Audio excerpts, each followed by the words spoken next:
Your attention, please.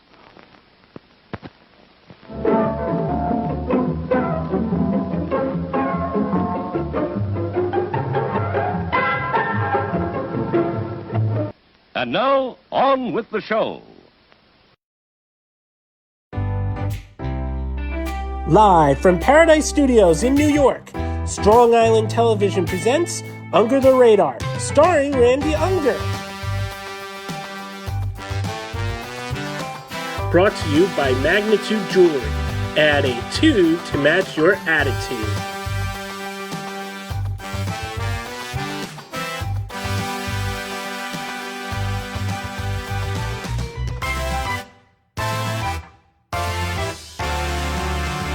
Tonight, we're going to be interviewing celebrity security expert Russell Stuart of the Force Protection Agency. We're going to also be reviewing the new films Burden and The Jesus Rolls with special guest critics Nick Commando, Thomas Puglisi, and Forrest Bennett. And now, here's your host, Randy Unger. Hey guys, I'm Randy Unger and welcome to Under the Radar, where we talk all things film. And right now on Skype, I have celebrity security expert Russell Stuart of the Force Protection Agency. Russell, how's it going? Good, brother. How you doing, man? I'm good. What's going on? How's California today? California is hot, windy, and full of celebs, so it's a normal day. I am so jealous of you right now. All right. That's cool. So tell me, Force Protection Agency, what do you guys do? What are you all about? What a loaded question. Well, Force Protection Agency, we specialize in celebrity protective services, which includes everything from personal bodyguarding services, home security, driving, travel, pretty much anything under the sun. If it's got to do with celebs, we protect it. That's awesome. Are there any celebrities you can mention now that you've worked with? I mean, we've worked with people like Jennifer Lopez, Post Malone, Foo Fighters, the list goes on. I mean, corporate executives, prominent VIPs, just pretty, if it falls into that kind of category, we try and work with them. Okay. And are there any celebrities that you've worked with that stand out? Like, who are some of your favorites? I mean, definitely Post Malone was my ultimate favorite. I mean, just an incredible guy, incredible talent, polite, which is, kind of rare, in the celebrity circles. But, just a fantastic guy. So, I wish every single person could be like him. Okay, cool. So how did this agency start? Were you one of the founding members? Yeah, so I'm the founder. It started back in 2017. It was something that I'd been thinking about for a very long time. And I connected with a buddy of mine who's from the Los Angeles County Sheriff's Department, and we put our heads together as a team, and we formed this company, and tried to focus on the celebrity side of things. Although that's kind of cliche because everybody wants to do that, but we really saw a need for people that came at it from a totally different angle, and just brought a whole other level of teammates and professionalism and people with a much stronger background. And that was something that we found, that there was a lot of amateurs in this business, and to bring teams of people from more of a law enforcement background to bring something that was very special, and it's something that seemed to it's worked very well. That's cool. That's awesome. And what is your history? Were you in law enforcement yourself or military? Military. I'm a California State Guard officer, been for 5 years. And I also spent about 12 years in the entertainment field. So I kind of know both sides of the coin. And bringing, having both sides of that gives me the ability to speak to managers and to agents on their level, but then to bring, that side from the military side of things can bring the safety side. So I find that bringing both sides of those, it's a perfect match. That's awesome. And so you just mentioned that you have an entertainment background and you're an actor. Do you still act, or is that a side thing? Like what's going on with that? No, I'm not an actor. So I was a talent manager. Okay. And I had dabbled in some acting. Okay. just because if you're in LA, pretty much everything that you do on a daily basis has got some kind of acting to it. Okay. But I've been on a couple TV shows, but definitely I would not consider myself an actor. Okay, cool. So I'm sure you run into a lot of challenges in your work with the agency. What are some of your biggest challenges? Well, I think the biggest challenge nowadays is definitely social media. I mean, we live in a time where we have unprecedented access to not only the person themselves, but also to their schedule, their travel, their friends, the places that they go, frequent. And it's become pretty much a security nightmare where you've got fans who are, like 10 steps ahead, of everyone. Right. And there's a lot of bad actors out there. Sorry, not actors, but the bad characters. And that is a huge issue where, I mean, we've had to deal with local law enforcement, the FBI, to deal with threats that purely come through social media means. Mm-hmm. And you just raised an interesting point. Do you work at all or associate with TMZ? Like, is there any crossover there? I don't want to say that we work directly with them, Right. but we obviously communicate with them a lot because they call us about things and stuff like that. They're definitely one of the people that I believe have truly changed their mantra, where they used to be just kind of, pardon my French, guys, but the smut kind of things, and now they're trying to be true journalists, and like they've broken some massive stories. I mean, like the Kobe crash and all that, like they were the first ones that came out with that. So it's definitely not the same as it was, say, 10, 15 years ago, where they were purely just a tabloid. So I would say that we try and work in hand in hand, but still there's still the media, and so there's always going to be that trust factor there. Right. Now, how do you get your clients? Do they reach out to you, or do you reach out to them? How does that work? They've always reached out to us. I mean, this industry is incredibly small, so it's not like you have to advertise that much. As soon as you're kind of in the circle, you're pretty much known, so the phone rings. But again, it's also incredibly competitive. I mean, we're not the only game in town. Yeah. We try and put our best foot forward, but sometimes it comes down to price. Sometimes it comes down to who you know. In fact, most of the time it comes down to that. But no, I mean, we definitely don't need to do too much cold calling. It's pretty much just wait for that phone to ring. But especially too, when you're working in this field and you're out at carpet events and concerts and all this other jazz, you meet everyone, you see all the teams. And you're pretty much just kind of waiting, saying, okay, if somebody makes one mistake, that phone's going to ring. Yeah, the bad phone, huh? Yeah, exactly. That's cool. So how closely do you work with other local law enforcement agencies? Is there kind of any overlap there? It depends on what type of work it is. So we have a PI license too, so we do a lot of background checks. We do celebrity stalker cases. So when we have to deal with situations where the cops are kind of already, intertwined, I guess you would say, we have to deal with them, on a constant basis. But most of the time, it's really not law enforcement; it's other security teams. Okay. And those teams can be from a stadium or from a hotel or a restaurant or an airport. So we're constantly having to deal with those types of people. And the law enforcement side is really only when something goes drastically wrong. And obviously, a part of our job is to make sure that just doesn't happen. Good. Awesome. And are you primarily based and work in the California area, or do you kind of branch out? Well, we're a California-based company. We also do have a license in Florida, so we've got an office just outside of Miami.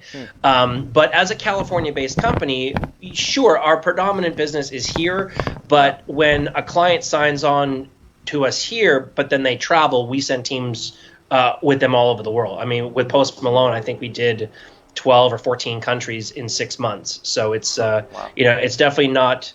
a local-based business per se, but it'll start here, but it could branch out, all over the world. That's cool.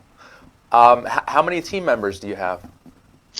It fluctuates. I mean, it's been as low as 1 and as high as about 65. So, it really just depends on which contracts are currently active. And right now, I believe we have about 40. And that can go up, which, in fact, we expect it to probably double by summertime. Okay. And then at certain times of the year, it drops down. So it's, it's kind of all over the place. That's cool. So what is your ultimate goal with the agency? What do you hope to achieve here? I mean, just to bring a brand that people can trust. I mean, there's such an, I don't want to say that there's a lack of trust out there, but there's definitely a need for a higher level. So many security teams come from the club world. They come from the bouncer world. And don't get me wrong. I'm like, those are great guys, but all you have to do is just Google the term, bodyguard arrested, and you'll just see problem after problem after problem with an unprofessional mindset of how to do this job. Okay. And for the longest time, it was always hire the biggest badass and stick him in front of a door, and that's going to be your guard. And those days are pretty much over. Most stars want their guards to blend in, be more Secret Service, look like the accountant or the manager. And that's why in fact, someone else had coined the term the Secret Service of Hollywood, which is kind of what we go by now, is because we focus more on teams that are highly skilled, highly trained, but might not come with that, offensive look to them. Okay. And that in turn stops what has been the biggest problem, and that's lawsuits. So many of these guys go offensive first, where it could just be a fan. Sure, it might be an aggressive fan, but they might just be wanting an autograph or a picture, and then the guard will go hands-on. And in this world of iPhones and everyone works for CNN nowadays, as soon as you go hands-on, there's going to be a lawsuit. Right. And millions and millions and millions of dollars are paid out because of bad security. Right. So our goal is just to bring that different level, bring what the client wants, give the access to the fan within limits, but just limit that time out of the courtroom, out of the jail cell, and out of their pocketbook. Yeah. And I imagine a lot of bodyguards out there abuse their power, and they get into altercations with fans, and that's where most of the lawsuits come from, I'm assuming. Absolutely. I mean, it's a pretty sad story when you've got people that know that they're, it's their job to protect the client. It's not their job to beat the crap out of the fan. Right. And there are enough videos out there on YouTube that you can go watch big guards. In fact, there was one, the pretty famous rapper. It was just from a few weeks ago. I believe that he was traveling in Europe or something, and he had a paparazzi. He was just, he was trying to get a picture. Right. And and all you see is the guard stiff arm, and the camera just drops onto the floor. And next thing you hear is going, "I'm going to sue you," and I'm just going, and he's going to, and that's going to cost your client probably $1 million. Right. For what? All because you wanted to flex and show that, okay, I'm strong enough to put some little camera guy on the ground when I'm 6'8" and 350 pounds. Right. It's just a way of doing business that's not the right way of doing business. And unfortunately, it is a constant thing. And it is just something that our company has a zero hands-on policy unless it is absolutely necessary and the client is in danger. Yeah. If you see anything about the president, especially like in movies and stuff like that, if there's gunfire, you see the Secret Service collapse around the president and move him. Right. You don't see them engaging that target. Right. And that's because we have partners everywhere that we go. If we go to a stadium, we protect the client, and the stadium security are there for the fans. So if so we coordinate and we plan and we do meetings and we plan everything out. So if something goes wrong, everyone knows their role. Right. Our role is to protect the client, not to hurt the general public. Right. That's awesome. And I'm sure your training program for your agents is very strong. So it's incredibly extensive. Yeah, I can imagine. This is not a job to get a job working for a major celebrity or major CEO or government official, it's not just purely putting in your application saying that you worked, at the mall for 6 months. And most of the time, and it's not to badmouth that side, but if you only have nightclub experience, you're probably not going to get this job. Yeah. Okay. Well, that's cool. Very cool. Russell, I just want to thank you so much for what you do. It's extremely important, and I also want to thank you for your time today. This was great. I greatly appreciate you, bro. Thank you. And you know what? If you're ever in New York, we'd love to have you stop by the studio. We're actually opening up an office there in the spring, so I would love to take you up on that invitation. Sounds great, Russell. Awesome, awesome. Well, thanks again, and enjoy the rest of the beautiful California day. I appreciate it, man. Thank you so much. All right, we'll talk soon. All right, guys, so we're going to take a short commercial break, but we'll be back with our film review segment right after this. Under the Radar is brought to you by Magnitude Jewelry.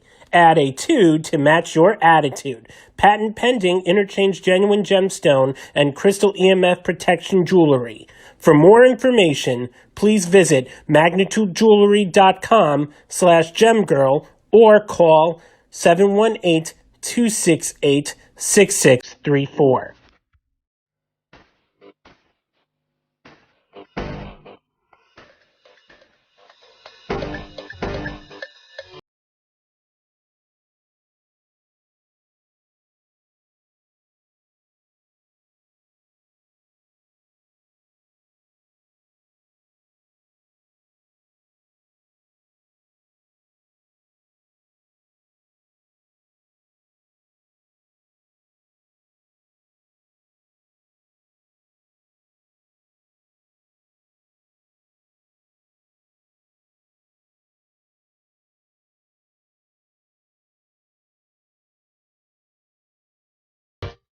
Hey guys, welcome back to the show, Under the Radar. And right now is our film review segment, and right now I have three very lovely gentlemen critics. We got Forrest Bennett back again. You ready? Nick Commando, always a pleasure. Randall.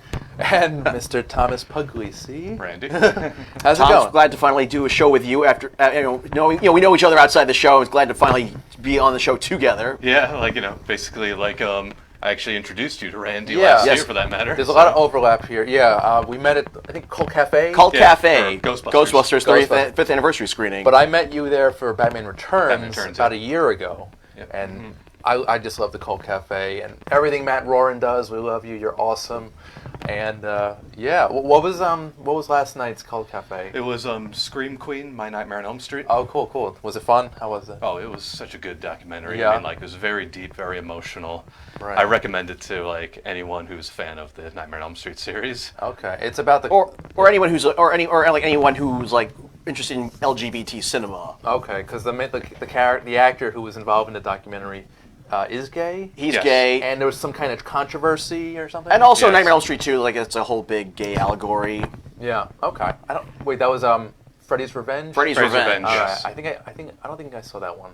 I've only seen the Dream Warriors and the Dream Chaser, or one of those Dream Dream Master. ones. Dream Master. Yeah. Yes. There's a- Well, Freddy's Revenge is definitely an underrated one in the Okay. series. I'm actually more of a Friday the 13th guy, so. Me But too, to be honest. But I love Freddy. He's great. He's very fun. All right, guys. So we've got two films to talk about as usual. The first one is called Burden, and it is about Ku Klux Klan is trying to set up a museum in this small town, and that's one of the Ku Klux Klan members on the left, played by Garrett Hedlund. He's kind of conflicted. He doesn't know if he wants to stay in the KKK, and that's Forrest Whitaker on the right as a reverend who is trying to put a stop to this KKK museum. And basically, it's about this conflict between both races and both, groups of people in this small town. And I thought it was very powerful. This was a great film. I was amazed Yeah. by it. Yeah, it was an excellent movie. Yeah. I mean, it was very deep, very emotional. Yeah. I mean, I just really liked how, basically, because I never really liked the KKK. I don't think any of us does. Who does? But this is Yeah. actually, but I actually, felt for him, this character. I felt Yeah. sorry for him. Basically he wants to, stop being a member. Yeah. But however, like the members, like basically pressuring him to Pressure. stay. And yeah, he's really conflicted. He's got mental issues, that's for sure. And even Forrest Whitaker's he has his own conflicts with his own congregation because Right. they know who he is. Right. But at the same time, he's trying to get him out of that He's life. trying to be like He's just trying to do the right. He's just Exactly. trying to doing the right thing. Nick, what'd you think of the film? Really annoys me that in 2020 we have films with the KKK in them. Yeah. One. This took place actually It's- in '96. Six. Which Side note. it's based on a true story. Yeah. yeah, and I didn't know that. I would say The movie was KKK over. recruitment is an issue here on Long Island, though.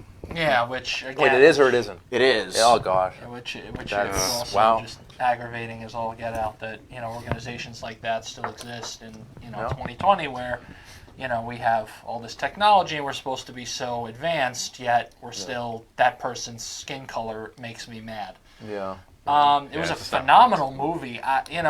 No disrespect to the screeners you send us. I was amazed that this passed through your desk. Yeah. That and then I looked it up. This film was made in 2016. It was supposed to go out in 18 and it never did. And it was like in almost like development hell for 2 years, Right. waiting for somebody to buy it and distribute Well, they probably it. I'm didn't- sitting they there and didn't I'm know thinking who- to myself, how is this film not, especially You got sooner. in today's day and age? Well, they didn't know what kind of audience would appreciate this topic. It's sensitive, But like with certain things going on in our everyday life, politically, interpersonally, things like that, a film like this you would think would be plastered everywhere because of things going on in the real world. Right. A lot of the time, Hollywood likes to take advantage of that.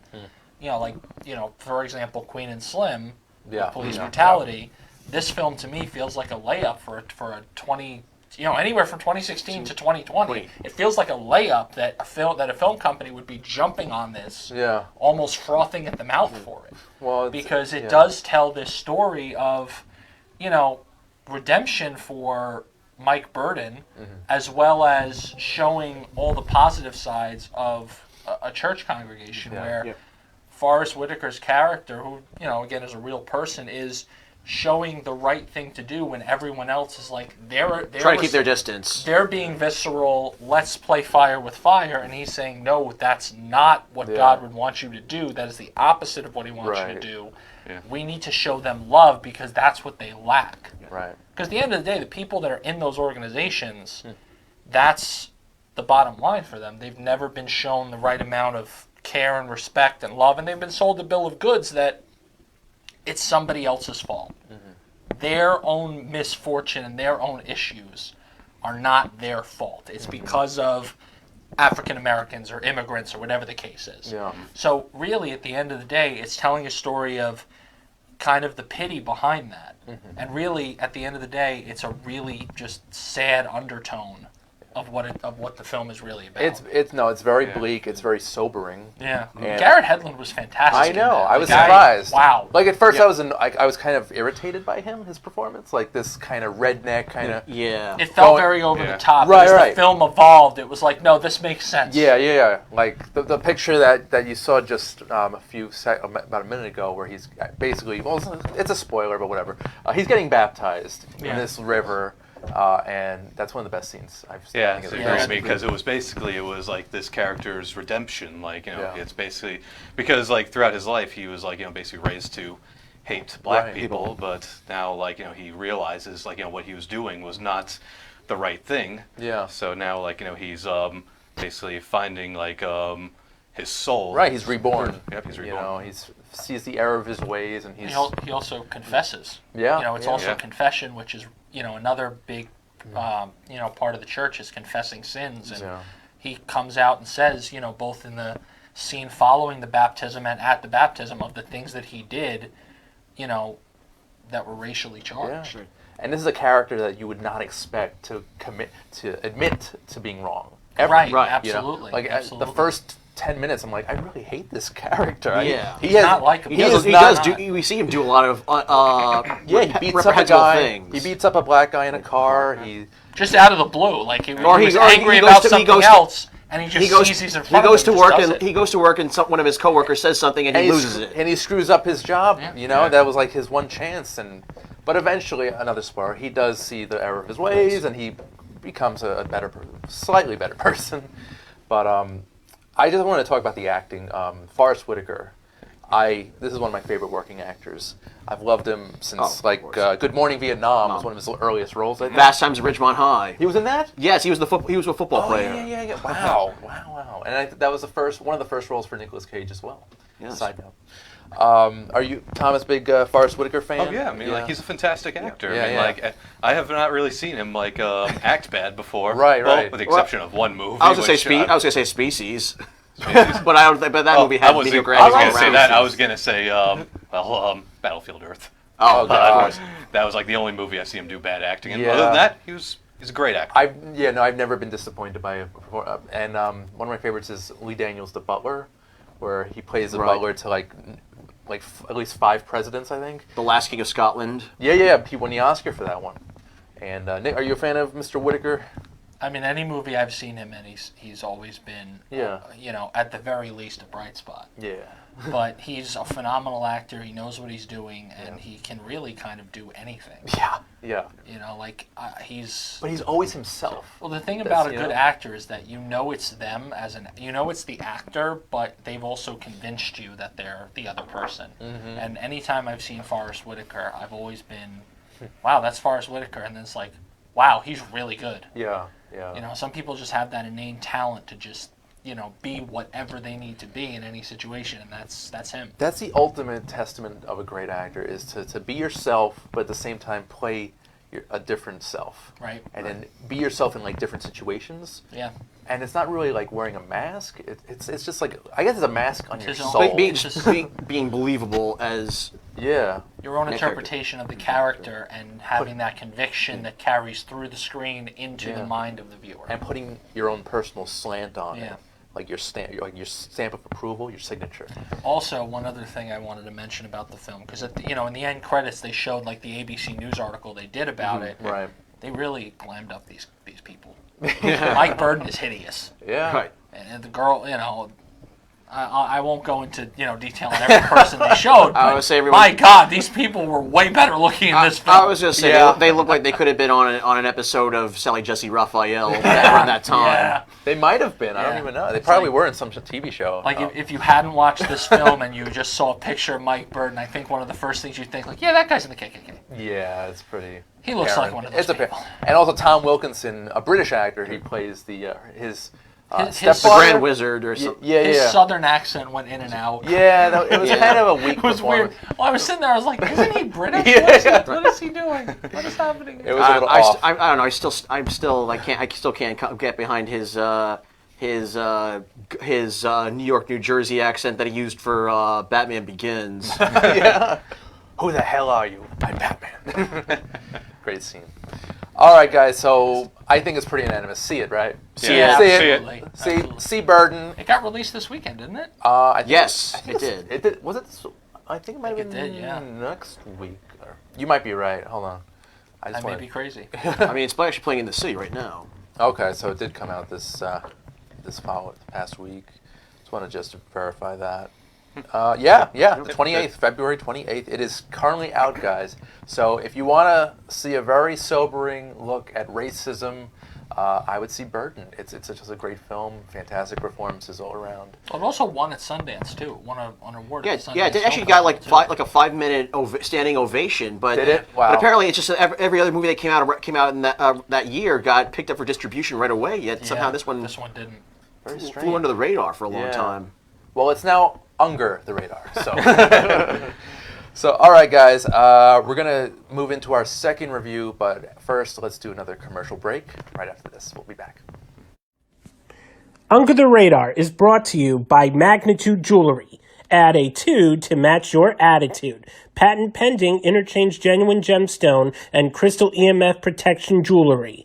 For more information, please visit magnitudejewelry.com/gemgirl or call 718-268-6634.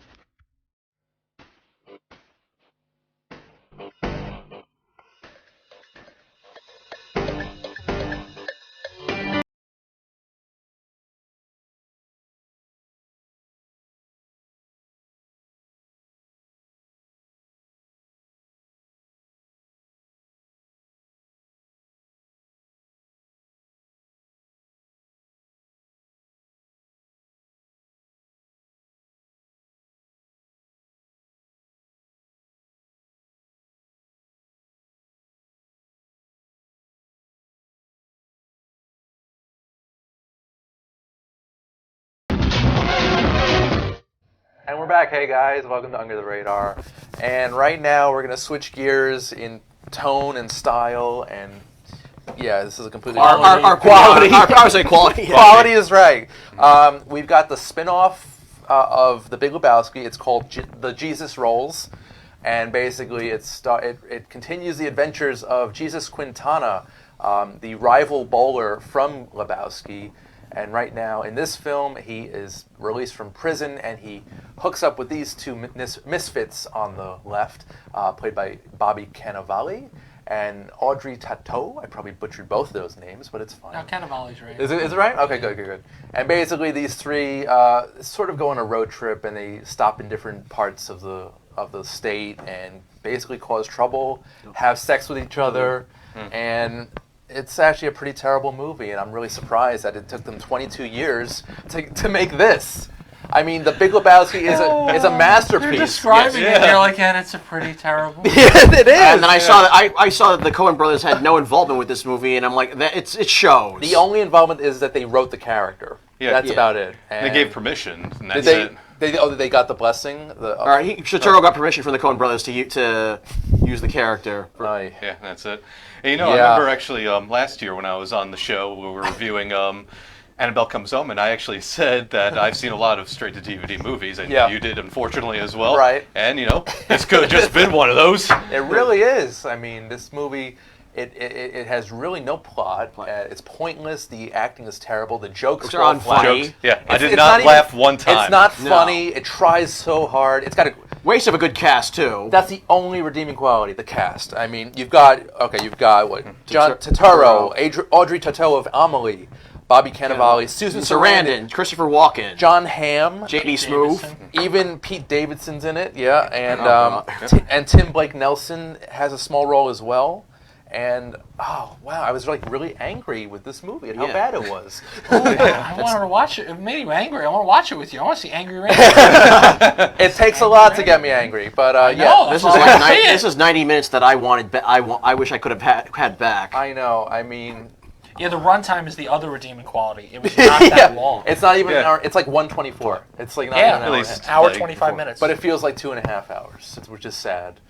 Thomas, what did you think? I mean, you thought of direct-to-DVD. Yeah, I mean, it was awful. I mean, basically, like you just said, it has no plot. Basically, the jokes are just basically the same jokes throughout the entire movie. Yeah. It's basically, not once did I even laugh. I mean, it's a comedy where you're supposed to laugh, but I didn't. Yeah. It's just sloppy writing. It goes nowhere. Yeah, John Turturro, I'm really disappointed in him in this because I'm not really familiar with his other directorial. I know I don't think I've ever seen anything else he's done, but I know that he's gotten at least some of his other works have gotten, I think, do have some critical acclaim. Yeah, well, we definitely love him, his acting role. Do the Right Thing. Barton Fink. I would say basically anything he's done with Spike Lee or the Coen brothers. Yep, totally agree with that. Yeah.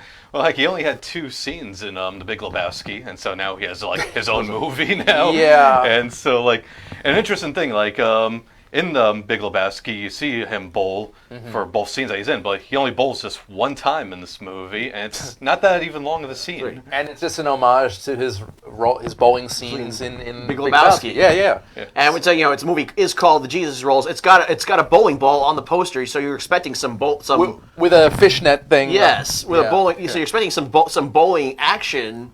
I think the poster is the funniest thing of this part of this movie. The movie itself, not so much, which is totally disappointing. All right, I'm looking up Turturro now as director, and he's done a few. He did a couple shorts, a documentary, Fading Gigolo, a few years ago. I don't know if you guys saw that. I've heard about that. Yeah, I saw parts of it. It was forgettable. Romance and Cigarettes, Illuminata. I think he's more known for his acting chops. Yeah. Nick, what were your thoughts on the Jesus Rolls? Well, I was the last person to watch this out of all of us, and I almost didn't watch it based on the reactions it was getting in the group chat. Because I love The Big Lebowski, and I started thinking about it, and I was like, you know what? He really wasn't in The Big Lebowski that long. He's a pedophile. Why am I going to subject Pederast. Pederast, yes. Why am I going to subject myself to this? Yeah. And then I did. I was like, you know what? I don't always dislike movies everybody else hates. Maybe that'll be this movie. Yeah. That was not this movie. You know, like, the thing that was endearing about The Big Lebowski to me was there was a plot, but it felt like there wasn't a plot. Okay. Because of the way that the film was created and edited and everything. Right. It felt as though you were kind of meandering around a bunch of different areas of the film, but you still got to an ending that made sense. This film didn't have that. It had no plot at all. It was kind of trying to be The Big Lebowski. Right. The beginning of the movie where they explain why he went to prison for exposing himself to a child was really stupid. Yeah. That, like... Automatically, we hate him already. Do we really, like, my God, like, you're taking pedophilia and saying, oh, well, it was innocent. The kid commented on the size of his genitals. What? What? Why? And that's why he went to prison. And that's why he went to prison, where Christopher Walken loved him so much, he got him off on good behavior because he won a bowling tournament in prison. Yeah. So the bowling through line is, it gets him out of jail, and then it leads him into a threesome with Susan Sarandon. Right. So it just didn't have that same magic that The Big Lebowski did, where it was like it kind of felt like It doesn't even have the production value of The Big Lebowski. Yeah. it felt like cheap, Jesus was cheesy. supposed to be Lebowski, Bobby Cannavale was supposed to be John Goodman, and then the lady was supposed to be like, who was it, Julianne Steve Moore? Buscemi. Steve Oh, Buscemi or Julianne Moore. right? One of those two. No, Julianne Moore would have probably been Susan Sarandon. Yeah. Right, yeah. And then it just turned into this weird, just bouncing around thing where Road it's comedy. like, oh yeah, we're stealing Comedy. a car and we're gonna fight John Hamm and Bobby upset- Cannavale's gonna get have shot in the orgies. butt. And Audrey Tautou is a prostitute that we can just take advantage of any moment. And we're gonna make a doctor fix Bobby Cannavale's butt and then rob him. Like, it just didn't I did kind make of sense. I wanted to see more though of Pete Davidson. Like he had a small role where he has sex with Audrey Tautou. I checked out about an hour Once into he this showed film. up- Once he showed up, I I'm just like, looked up yeah, at one I'm point. I done. was like, oh, Pete Davidson. I mean, This I don't film's even think still he's funny on bad. I don't even think he's funny on SNL. he has his moments. I kind of like him. I think he's funny, and I thought he would be great in this, but the film around him was terrible. The ultimate disappointing thing was this was filmed in the area that I live in. Really? They filmed part of it. I remember they shut down part of my apartment complex to film this. Really? Huh. Wow. And then the 99-cent store that he goes into where he steals the cart, that's literally across the street from my apartment. Oh my God, Wow. that's Yeah. cool. So it was, to be involved in a bad film made me sad. I wanted this film to be good strictly for that. Yeah. And it wasn't. This had a lot going. I mean, And then that scene with the security guard, where the security guard was just, oh, that was weird. he walks up to him and says like, hey, I'm a racist security guard. Yeah. It's like, what? He's walking around looking at glasses, and then you're gonna just do racism now? Yeah. Like, it didn't work. there was no setup to anything. I It think wasn't I think they're trying to be this movie's version of the nihilists from Big Lebowski. Yeah. Oh, yeah. that would have been a more interesting movie, I think, with Peter Stormare. Right. Yeah.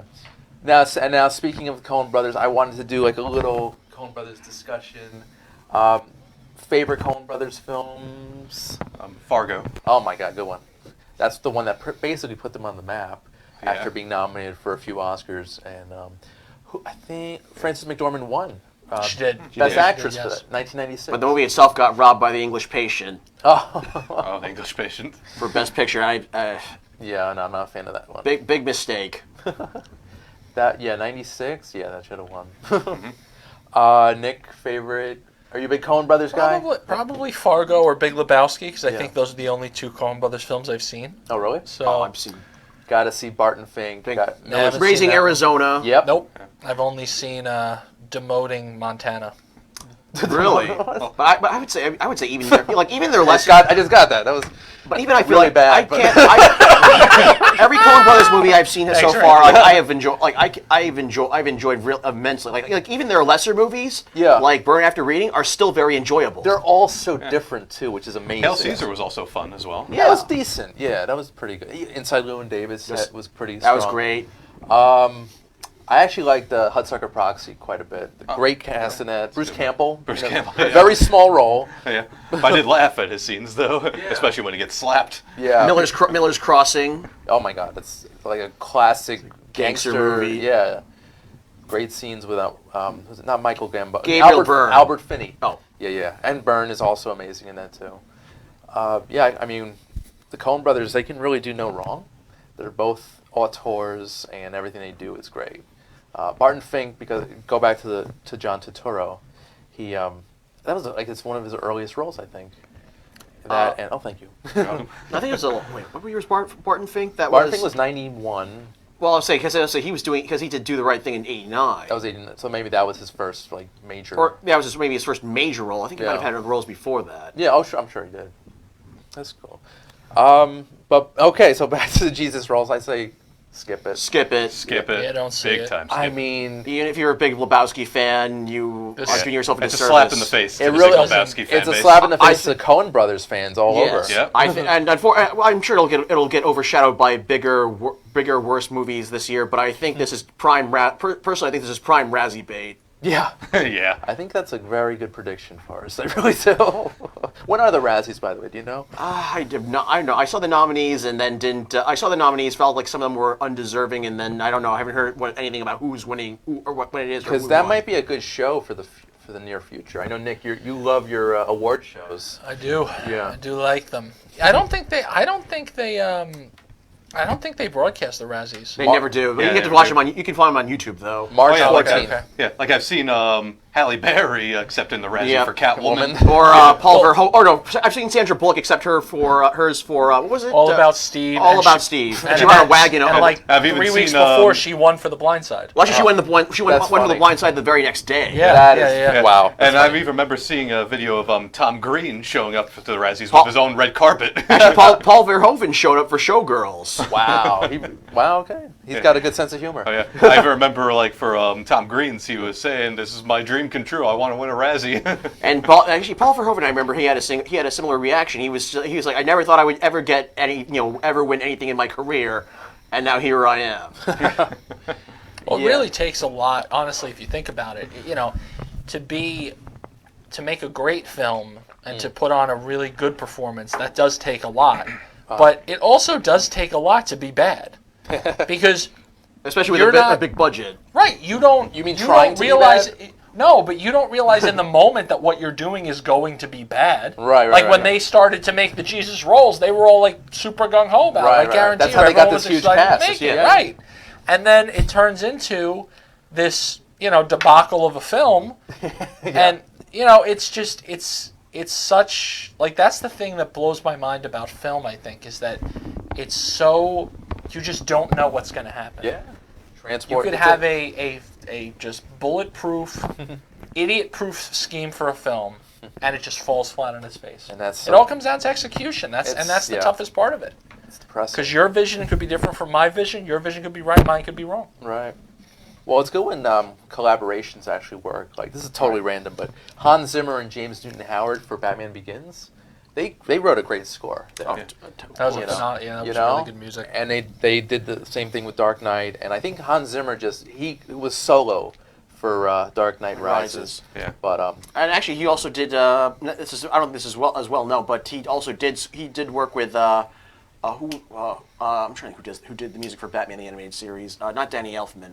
Shirley Shirley Walker. Walker. Yeah. Hans Zimmer collaborated with Shirley Walker on the score for Mask of the Phantasm. really? Yeah. Cool. Zimmer and Walker. Wow. Yeah. That's pretty cool. I know that Zimmer collaborated with Basil Poldoris, who did RoboCop, Really? for I think it was White Fang. Yeah, totally random. A big score buff here, big score nerd. So, but Nick, are you big into scores and soundtracks and stuff? Mostly just baseball scores. Yeah, good. All right. I know, Forrest, you're a big score guy. Yeah. Oh, yeah. I've actually been listening to John Duprez's score for Teenage Mutant Ninja Turtles for like the last 3 weeks. I love the main title for that. That's really good. Nice. Thomas, score. You're into. Yeah, I'm into movie Yeah. scores myself. Okay. I mean, always have been a huge fan of Danny Elfman's Batman Oh, score. of course. And Return. I think Returns is actually slightly better. It's like clearer sounding. It's also got like a fairy tale tone to it. Yeah, it's got the Edward Scissorhands twinkly Christmas vibe. I'm still leaning more towards the first movie as far as scores. That's one of my top 3 scores of all time. Yeah, well, yeah, it's classic too. But the mixing is not very good. Batman Returns, they really learned from their mistakes with the mixing. You can actually hear the difference. But enough of that. So we got 10 minutes left, guys. Anything you've seen recently? Anything you want to see? Yesterday I saw this movie. Yesterday I saw a movie called Buffaloed, starring Zoe Deutsch, who is Leah Thompson's daughter. Okay. It's directed by Tanya Wexler, who is Daryl Hannah's sister. That's weird. That's a lot of nepotism there. Yeah, who else? Judy Greer's in it too. She's great. Deutsch plays this young woman who's trying to get out.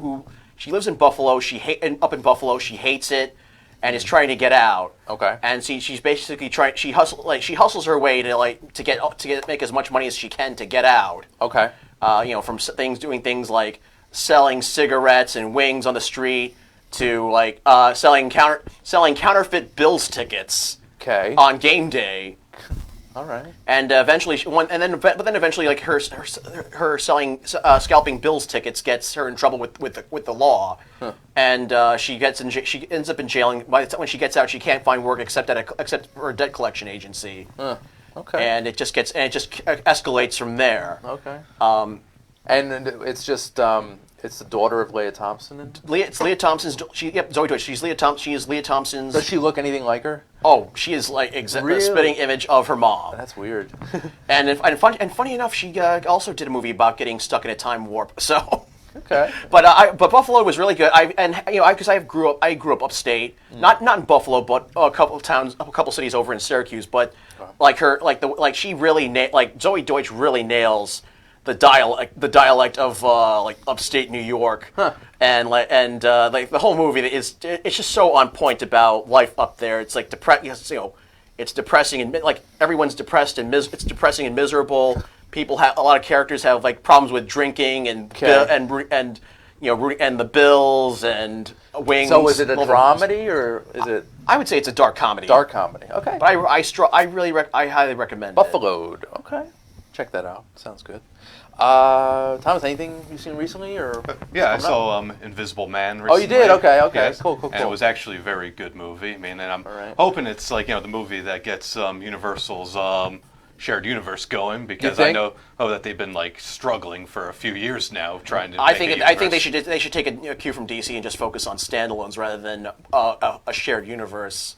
Yeah. Well, start off with the standalones and work your way towards the group. Well, they kind of are too, because Invisible Man didn't have any teases to a universe. It didn't have cameos from let's say Dracula or the Mummy, or any of them. So it's not connected to the Tom Cruise Mummy movie. With the Mummy, wasn't that a failed attempt? Yeah, that was failed attempt. Yeah, and so was Dracula Untold for that matter as well. That was actually when they were starting up their universe, but that movie didn't bring in the money, so they had to basically press the restart button. I think if they used a different actor other than Cruise, it would have worked. Right. Yeah, I didn't see it personally. I'm not a huge Cruise fan. That's why. But I thought I was the only one. I thought me and my parents were the only ones. No, he used to be good in the 80s and 90s. Yeah, I still love Risky Business is one of my all-time favorites, and I actually thought he was probably one of the best parts of Tropic Thunder. Yeah, he was very fun. He was very good in that. I think, and also my top 10 would be Rain Man. That's a phenomenal film all around, and the first time he actually showed true acting ability, I think. And then the next year he did Born in the 4th of July. Great film too. Nick, are you a Cruise fan? Not really. I don't. There's some celebrities I don't have any opinions of. He's one of them. I really just know him as the crazy dude who was in Top Gun and jumped on Oprah's couch. I don't really know much else about him. Yeah, the less you know, the better, I guess. Scientology. Yeah, that too. Anything coming out, or anything you've seen recently, or? Probably Onward. Oh yeah, I want to see that. That looks good. And probably make me feel things about animated elf people. It's always fun, And it's Pixar, so they definitely know how to tug at the heartstrings. Absolutely, yeah. Oh my god. Yeah, Up. I think maybe. Yeah, the first 10 minutes. That is the single saddest opening sequence. I think that movie will make anybody who watches anyone cry. you You will could be ever see. If the that toughest film, the beginning of that Yeah. film, doesn't make You are not human. tear up, Yeah. and you are dead inside, and you need to donate your body to But science. I will say, any like all the best Pixar movies always leave you leave you a wreck at the end. Pretty much. Toy Story 3. Oh, the ending of that is nuts. Tom, are you a Pixar guy? Well, not really, to be honest. No? Okay. Animation? Well, I'm more into the DreamWorks animations. Okay, It's like I really like the Shrek movies. So. Shrek 1 and 2 are pretty good. The first two are excellent. Yeah, but after that, I kind of lost interest. You, honest. you just start Kung Fu jumping Panda on trilogy. the gravy train to just keep making Kung them. Fu Yeah, Yeah, they were just unnecessary. Yeah. Just make Mike Myers richer. That's really all they did. I wish Chris Farley hadn't died because I really would love to have seen his interpretation of that character. Wait, so back in Because he was supposed to play Shrek and then he died. And So that's in how like- they got Mike Myers. wow. like in 96, 97, they were writing up Shrek. There's recordings online of him reading lines Oh, for wow. the character. Wow. That's There's no accent at all. He's not doing it like anything so like good. What Mike does he do? Myers. His Chris Farley screaming like No, Yeah, he's some kind of, he's taking the same tact I think Mike Myers did, but just a little less, a little less over the top. I was a little less fat bastard. It's sad. It's he more not- like a sad, like the brooding of it is really what he plays Is into. he a lot. Scottish? No, he doesn't. He's himself. Any accent. Wow. It's just Chris Farley reading the lines for the character. Oh, I'm going on YouTube after this. You Yeah. should. It's Sounds very All right. interesting. That's very cool. So interesting. he was so young. He was 33. 33. He had just like Same way John Belushi. Yeah. Same way John, because he looked up to Belushi. The SNL curse they And call John it. Candy. Yeah. Yeah, Candy, he was yeah. only like 40, early 40s. That's really sad. Well, the thing about it with that is Chris Farley was such a huge fan of John Belushi, and he idolized him, and they literally died the same way. They both died with the same drug. Same it was the age. same Yeah. exact drug. Overdose. Was it heroin? It was heroin and cocaine. I think it's called a speedball. Oh boy. Oh, And that's how John Belushi died, and that's how he died. And he was just Yeah. drugs, man. Yeah. Talent like that usually dies. Sadly, dies. Like even Mozart. I think he was like 35, if I'm not mistaken. Well, that was also the 1800s. That's if true. they lived That's to, true. if they lived to 35, they were ancient. That's true. But you know what I'm getting at. Yeah, absolutely. Yeah. Right. Yeah, I just wanted to be an asshole. Anti-Mozart. It's just it's sad because like when you're that strong of an artist, there's unfortunately usually something else going on between the years where it's like it's almost like he felt like he had to keep that energy up all the time, and he couldn't if he went out and was just normal. He could do not. it. No, he would have definitely not made it to 40. He was just, he was a locomotive. He was not stopping at all. No, he wasn't. But I'm grateful that we got a few good decades with Robin Williams, because he also. Right. I think he was in his early 60s. 60s, Yeah. yeah. There's a fascinating podcast about Robin Williams called Knowing Robin Williams, like 8 episodes, like 25 minutes apiece. I highly recommend listening to it. It talks about his rise, his family, his upbringing, and then there's a book that I've started, I have to finish, about him, written by Dave Itzkoff, who also helps on this podcast, talking about Robin Williams' life, his upbringing, his rise, the circumstances surrounding his death, the confusion about it. That's a fantastic listen, and the book I would highly recommend too. I haven't gotten that far into it, but I'm sure it's going to be a great read. I wonder what his Williams' childhood must have been like. Cause His father was a I just know a car executive. Okay. And he was very soft spoken, very reserved, not a lot of personality. He got a sense of humor from his mother. He had like a lot of steps. He had some step siblings and stuff from previous marriages, and it was very he kind of really struggled to get his father's approval a lot of the time, and the only way that he really connected with his dad was through making him laugh. Yeah, So. that's cool. Yeah, I really just know him his early stuff as a stand-up when he was like in his late 20s, and then Mork and Mindy. That's like the earliest my knowledge of his life goes. He was a maniac too when he was doing that with Mork and Mindy and everything. He would go, film the show all day. Wasn't he like and high then most go out of the all time? night and do clubs. Yeah, He'd go out and perform at Wasn't clubs he all like night. drinking and high and coke all the time? Yeah. So yeah. Because of the schedule. Because Right. he didn't want to. He loved stand up so much. Right. He wanted to continue doing that. Right. He wasn't comfortable just doing the show and going home. Gotcha. So He was awesome. He left behind a great legacy. yeah. And of course, we have 1 minute left when I want to get into Robin Williams talk now. But we'll save that for another show, guys. So right now, plugs. Anything going on, Mr. Puglisi?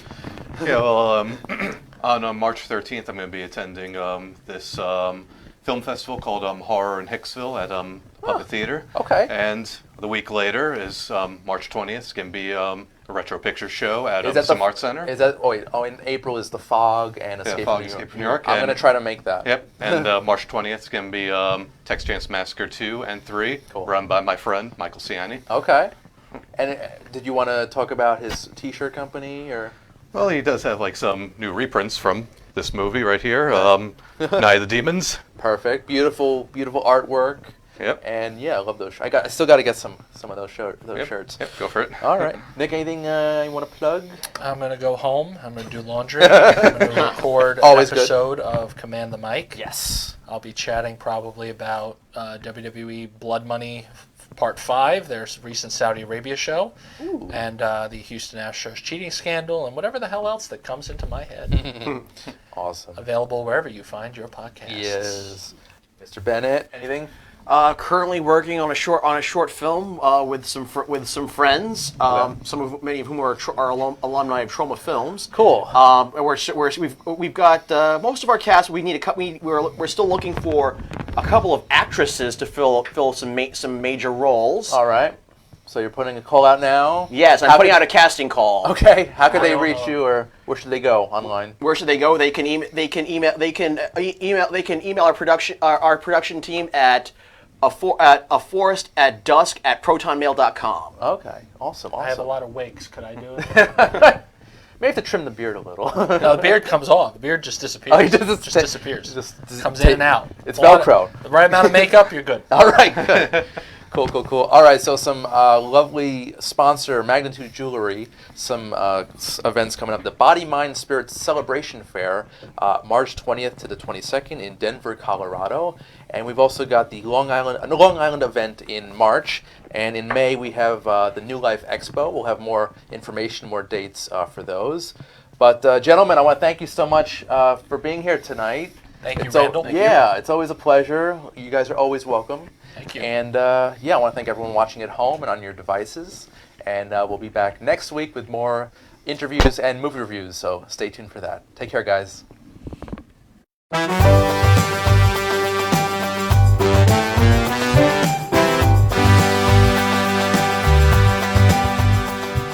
Under the Radar is all new next week with more movie reviews and interviews on Strong Island Radio and Television.